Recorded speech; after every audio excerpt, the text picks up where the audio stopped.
Okay.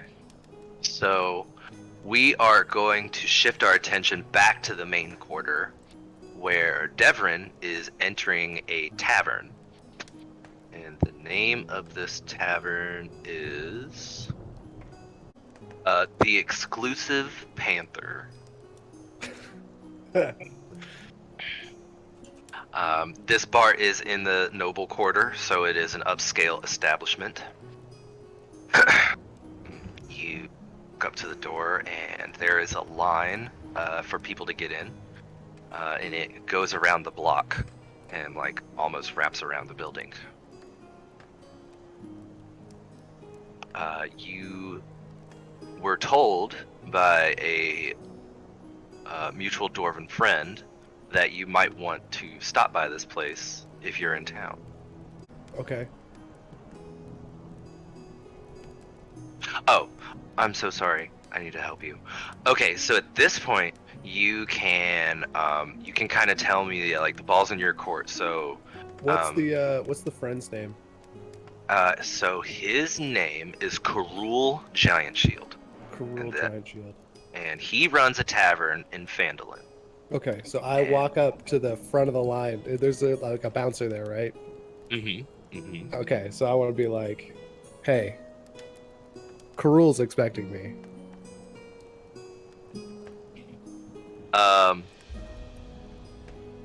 He looks at you and he says, "I don't know, Karul. You're gonna have to wait in the line like everybody else unless you have a reservation."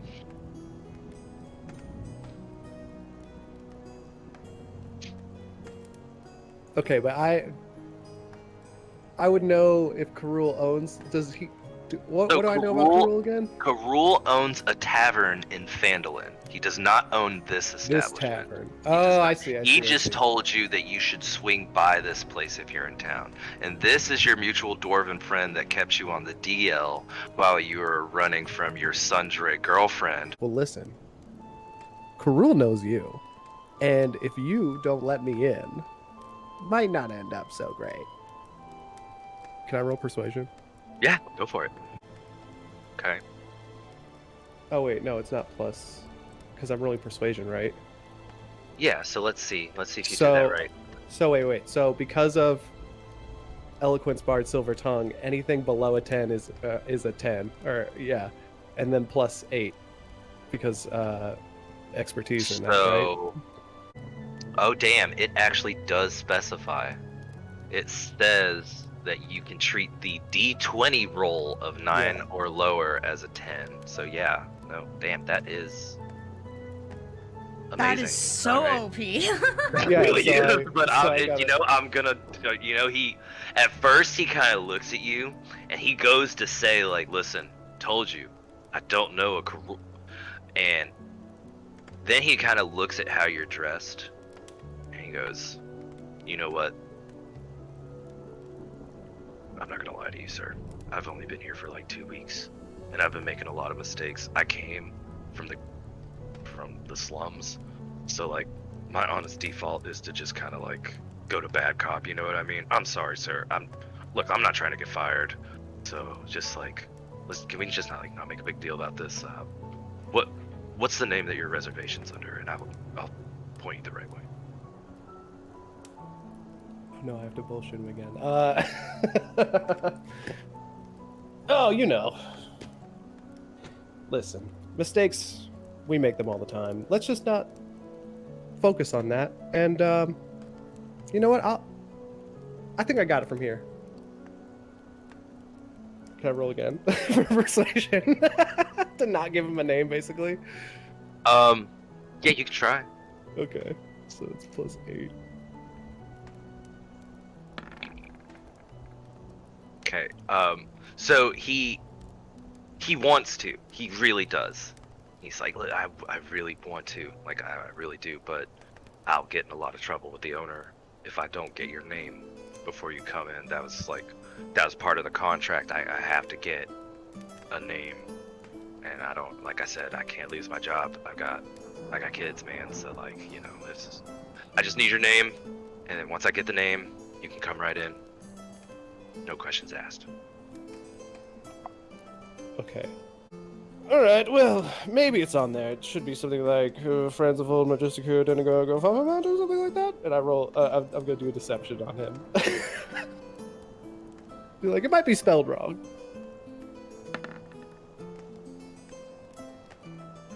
He goes, "Yep, nope, happens all the time. Come on in, handsome." And he runs. That's my other name. And he goes, "Table of 1 for handsome." And he says, "Back booth, sir." And so you walk in to this establishment, and the first thing that points out to you is the chandelier. It is crafted out of several different ornate jewels: rubies, sapphires, emeralds, topazes, alexandrite, and the different colors are in a way casting their own version of dancing lights around the room. And you know, it's kind of like the talk you hear is like hushed tones, but you know, like playful rich people banter, like, "Oh, like I can't believe that happened at the horse track," type deal. You know, very fancy establishment, the exclusive Panther. I think that's what I called it. Yes. Okay, thank you. I wrote it down. You see in the back corner there is a booth with one lone blue rose on the table and 2 lit candles. A waiter ushers you to this table, sits you down. He asks what you'll be having to drink today. Just water's fine for now. He says, "Of course, I'll be right back with the menu." And he goes away. About 10 minutes later, a gnome joins you. And he says, "Ah, so you're the one Karul sent." That is indeed me. So he says, "I'll try to keep things brief. He's got a job for you. Real down low type stuff. Some noble wants you to find some weapons in an old cave. Doesn't sound like it'll be hard. But you gotta meet with the guy this evening. Here's the address." And then he slides it across the table. And he says, "Oh yeah, and try not to cause trouble while you're in town. I hear you got quite the mouth on you." Trouble. It's the one thing that's easy to get in and hard to get out of. He says, "Well, when inevitably you do end up in trouble because I was tipped off about you, come find me. I'll get you out once, but you only get once." I see my reputation precedes me. And who exactly should I go find? He says, "Tell any guard to get a hold of the broker. Tell them that," let's see, hold on, I want to think of something really cool. He says that you to tell the guard to look for the broker and then say, "I have a copper hand and a silver tongue." Perfect. I knew there was gonna be something with like a silver tongue. It's perfect. Like, Yeah, like that's what I was trying to think of first, but I'm like, no, I can't.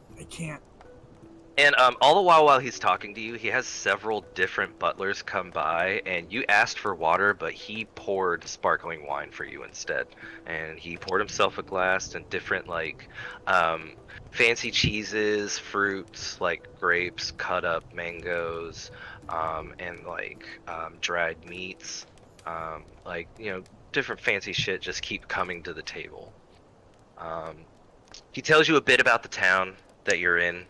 He explains that within the tall walls that you're in now is known as the main quarter, or as he likes to call it, where the snooty rich people hang out. Here you'll find most of the manors for barons and whatnot, and different diplomats who manage this mining town. Outside of this town, on the outskirts, is the slums. There are a few guards there, and the guards that you do run into are mostly corrupt. But if you're cunning enough, they can be bought off most of the time, not all the time. Try to keep a low profile, but play it smart. There's money to be made in the city. Outside of the slums is a farming area. That's where most of the mining towns' produce and livestock come from. It keeps the town running. And then about 5 miles outside of town are the mines, where workers come day in and out, bringing in various ores and gems and resources. And it is called the Broken Saber-Tooth Mines. At the end of this conversation, he says, well, I've said my piece, and I just wanted to check in with you, give you the rundown of the place, and wish you the best of luck on your little job thing there. And if your little girlfriend comes into town, look for a yellow finch flying around your head. That means to come find me. Okay? Am I to understand that this guy is the broker, or does he? Yes, he is the broker. Okay. Like, he has like an air about him, like he runs shit and he doesn't give a fuck who you are. Right. Okay. All right.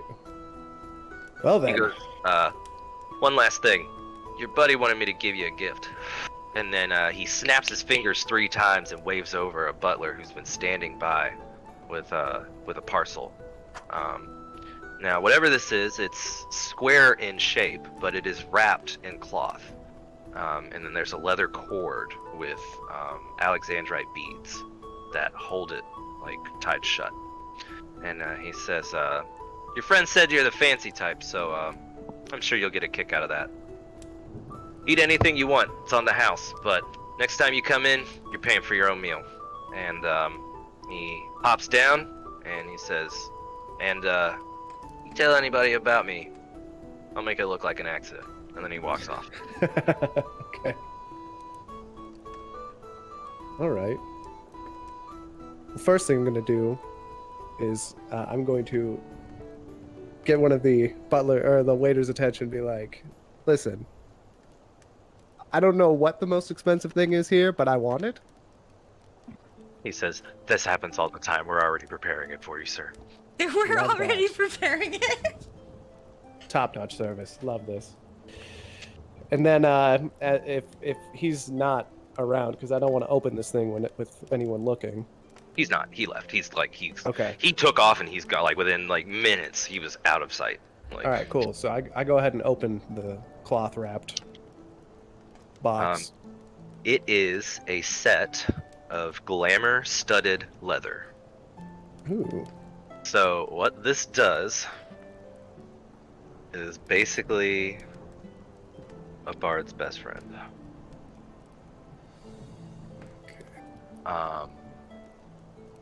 Glamour studded leather. Here we go. So it gives you a +1 to your armor class, just as a default. And then you can use the bonus action to speak the armor's command word and cause the armor to assume the appearance of a normal set of clothing or some other kind of armor. You decide what it looks like, including the color, style, and accessory, but the armor retains its normal bulk and weight. The illusionary appearance lasts until you use this property again or take off the armor. Oh, that's fantastic. So they bring out a tomahawk of lamb's meat, Hell yeah. adorned with fresh vegetables from the farms, like asparagus, roasted potatoes, and chopped up carrots. The lamb's meat has been marinated in red wine, so you can kind of like see it oozing out with the blood that's kind of like been cooked, and and let's see what else.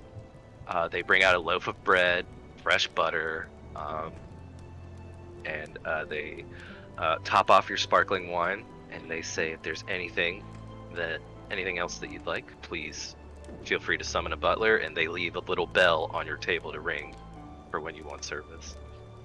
Awesome.